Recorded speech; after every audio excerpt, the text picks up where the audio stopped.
अस्सलाम वालेकुम व्यूअर्स।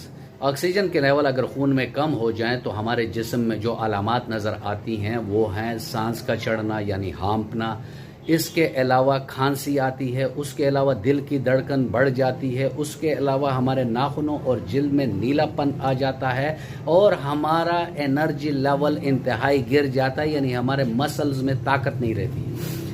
ये कोरोना के बाद वाले केसेस में भी होता है कि जिन लोगों ने कोरोना गुजारा होता है तो उन लोगों को भी ये मसला हो जाता है, किसी और वजह से भी हो सकता है। मैं आज आपको यहाँ साइंटिफिकली प्रूव्ड एक रेमेडी बताऊंगा और ये रिसर्च माउंट एवरेस्ट के कैंप में सन 2000 में हुई, जिसमें होम्योपैथिक की मेडिसिन कोका पर यह तजर्बा हुआ और इसके एक्सीलेंट रिजल्ट आए। तो कोका इमरजेंसी की हालत में आप 2-2 कतरे हर 15 मिनट बाद भी यूज करा सकते हैं। अगर पेशेंट नॉर्मल है तो 2-2 कतरे सुबह दोपहर शाम मरीज की जुबान पर अगर आप डालेंगे तो उसके ऑक्सीजन लेवल पूरे हो जाएंगे।